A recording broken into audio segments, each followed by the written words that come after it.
Kaya hinahamon ka namin, Pangulong Bongbong Marcos,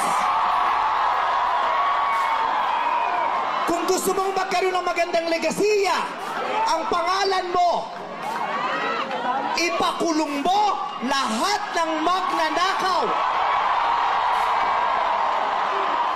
Nakatingin kami sa iyo, Pangulong Bongbong Marcos, at inaasahan ka namin, hindi dahil sa idol ka namin, kundi dahil sineswelduhan ka namin at inaasahan namin na tutuparin mo ang inuutos naming mga employer mo.